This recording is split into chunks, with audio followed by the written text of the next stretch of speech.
అటుకులతో స్పాంజీ దోశలు అప్పటికప్పుడు చాలా ఈజీగా చేసుకోవచ్చు. అంత స్పాంజీగా అంత టేస్ట్గా అయితే ఉంటాయి. ఈ దోశలు వచ్చేసి ప్రతి ఒక్కరికి నచ్చుతాయి. ఇంటిల్లిపాది అందరికీ చాలా ఇష్టంగా తింటారు. ఇంకెందుకు ఫ్రెండ్స్ ఆలస్యం, ఇలా చేయలో ఏంటో అనేది వీడియోలోకి అయితే వెళ్ళిపోయి చూద్దామా మరి. ఇంకా ముందుగా ఒక బౌల్ తీసుకొని అందులోకి 1/2 కప్పు అటుకులు అయితే వేసుకోవాలి. ఇంకా వీటిని అయితే ఒక 2 సార్లు శుభ్రంగా వాష్ చేసుకోవాలి. ఇట్లా వాటర్ అయితే వేసుకొని ఇట్లా బాగా శుభ్రంగా వాష్ చేసుకోవాలి.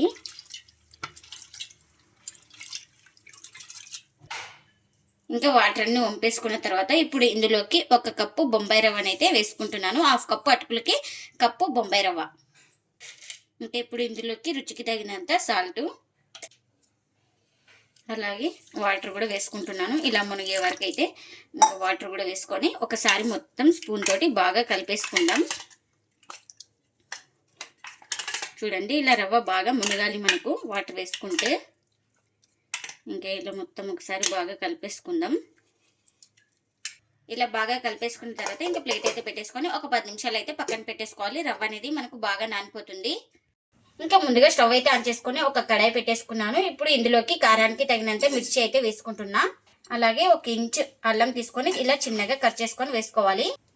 ఇంకా ఇప్పుడు కాస్త ఆయిల్ అయితే వేసుకుంటున్నాను. ఇంకొకసారి మొత్తం ఇలా బాగా కలిపేసుకోవాలి ఆయిల్ వేసుకున్న తర్వాత. ఇంకా ఇప్పుడు ఇందులోకి 4 వెల్లుల్లి రెబ్బలు, అలాగే జీలకర్రను కూడా ఒక 1/2 టీ స్పూన్ దాకా వేసుకోవాలి.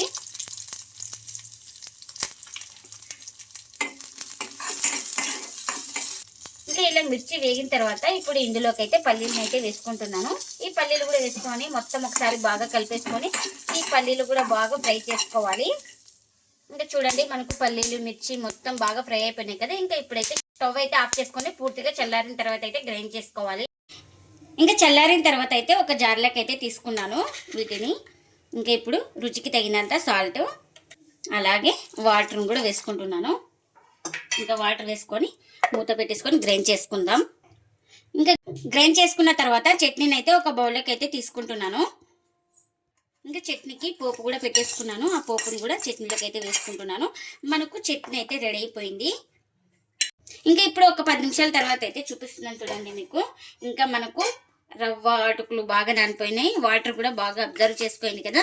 ఇప్పుడు ఒకసారి మొత్తం ఇలా బాగా కలిపేసుకొని మిక్సీ జార్ అయితే తీసుకొని ఇంకా ఇప్పుడు ఇందులోకి అయితే వేసుకుంటున్నాను. ముందుగా మనం రవ్వ అటుకులు అయితే నానబెట్టేసుకున్నాం కదా, ఈ బ్యాటర్ని అయితే వేసుకోవాలి. ఇంకా ఇప్పుడు ఇందులోకి కాస్త వాటర్ అయితే వేసుకొని ఇంకా మూత పెట్టేసుకొని వీలైనంత మెత్తగా పేస్ట్ లాగా చేసుకోవాలి. ఇంకా గ్రైండ్ చేసుకున్న తర్వాత ఒక బౌల్ తీసుకొని ఇంకా అందులోకి అయితే పిండిని అయితే వేసుకుంటున్నాను. ఇలా స్మూత్గా గ్రైండ్ చేసుకోవాలి. ఇంకా మొత్తం ఒకసారి బాగా కలిపేసుకుందాం. ఇంకా ఇలా మొత్తం ఒకసారి బాగా కలిపేసుకున్న తర్వాత ఇప్పుడు ఇందులోకి ఒక 1/2 టీ స్పూన్ దాకా ఈనో అయితే వేసుకుంటున్నాను. ఇంకా ఈనో వేసుకున్న తర్వాత కాస్త వాటర్ కూడా వేసుకోవాలి.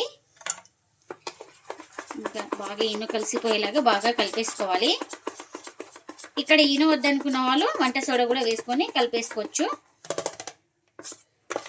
చూడండి, మనకు పిండి అయితే ఈ విధంగా ఉండాలి. ఇక్కడ చూపిస్తున్నాం కదా. ఇంకా మనం దోశ వేసుకోవడానికి పెన్నం కూడా పెట్టేసుకున్నాను. పెన్నం కూడా హీట్ అయింది. ఒకసారి దోశ వేసే ముందు పిండి మొత్తాన్ని ఒకసారి బాగా కలిపేసుకోవాలి.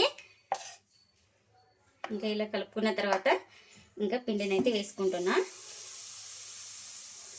ఇలా కాస్త లైట్గా స్ప్రెడ్ చేసుకోవాలి.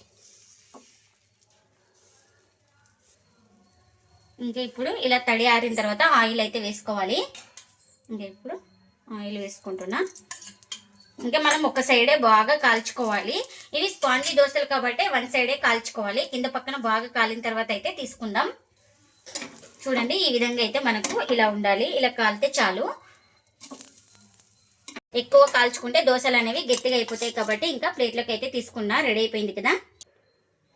ఇంకా నేను ఇక్కడ గ్లాస్తో కూడా చూపిస్తున్నాను. గ్లాస్తో కూడా వేసుకోవచ్చు, చాలా బాగా వస్తాయండి. చూడండి, ఈ విధంగా నేను కొంచెం పెద్దగా అయితే వేసుకుంటున్నాను స్పాంజీ దోశ అయితే. ఇలా తడి ఆరిన తర్వాత కాస్త ఆయిల్ అయితే వేసుకుంటున్నాను. ఇలా దోశ పైన ఆయిల్ ఇష్టం లేని వాళ్ళు గీ కానీ బటర్ కానీ ఏదైనా వేసుకోవచ్చండి. చాలా టేస్ట్గా అయితే ఉంటుంది మనకు. ఇంకా మనకు ఈ దోశ కూడా రెడీ అయిపోయింది. ఇంకా దీన్ని కూడా ప్లేట్లోకి అయితే తీసుకుంటున్నా. మరొకటి అయితే చూపిస్తున్నాను. ఇంకా మనం దోశ వేసే ముందు హై ఫ్లేమ్లోనే పెట్టుకొని వేసుకోవాలి. మనకు ఈ స్పాంజీ దోశలు అంటే షేప్ అయితే రాదు. చూడండి మనకు ఎలా బబుల్స్ వస్తున్నాయో. ఈ స్పాంజీ దోశకైతే మనకు ఇలా కాస్త తడి ఆరిన తర్వాత ఆయిల్ అయితే వేసుకుంటున్నాను. పైన మొత్తం తడి ఆరిపోవాలి, అప్పుడే ఆయిల్ అయితే వేసుకోవాలి. మనకు ఈ దోశలు అయితే ఆయిల్ లేకున్నా కూడా డైరెక్ట్గా కాల్చుకోవచ్చు, బాగుంటాయండి. ఇంకా ఎన్ని అయితే అన్ని ఇలానే చేసుకోవాలి. అప్పటికప్పుడు చేసుకునే అటుకులతో స్పాంజీ దోశలు అయితే రెడీ అయిపోయినాయండి. ఇంకా ప్లేట్లోకి అయితే సర్వ్ చేస్తున్నాను. చూడండి ఎంత స్పాంజీగా ఉన్నాయో. మనకు ఈ దోశలు అయితే నార్మల్ దోశల కన్నా ఈ దోశలు అయితే చాలా స్పాంజీగా, చాలా టేస్ట్గా అయితే ఉంటాయండి. అంత సాఫ్ట్గా కూడా ఉంటాయి. మనకు ఈ దోశలను అయితే అప్పటికప్పుడు చాలా ఈజీగా చేసుకోవచ్చు. ఈ దోశలు అయితే ప్రతి ఒక్కరికి నచ్చుతాయండి. పిల్లల నుంచి పెద్దల వరకు అయితే అంత టేస్ట్గా అయితే ఉంటాయి. ఇంకా చట్నీ కూడా చేసుకున్నాం కదా, చట్నీ కూడా సర్వ్ చేస్తున్నా. చూడండి ఎంత స్పాంజీగా ఉన్నాయో చూపిస్తాను మీకు. ఇంకా డే టైం పెట్టినా కూడా చాలా స్పాంజీగా అయితే వస్తాయండి ఈ దోశలు అయితే మనకు. చూడండి ఎంత స్పాంజీగా ఉన్నాయో మనకు. ఇంకా మీరు కూడా తప్పకుండా ఒకసారి ఇలా ట్రై చేయండి. మీకు ఎలా వచ్చిందో కామెంట్ అయితే చేయండి ఫ్రెండ్స్. ఇదండి ఇవాల్టి వ్లాగ్. ఈ వీడియో కనుక నచ్చితే ప్లీజ్ లైక్ చేయండి, షేర్ చేయండి, కామెంట్ చేయండి. అలాగే లైక్ చేసి సపోర్ట్ చేయండి friends. Thanks for watching. Bye bye.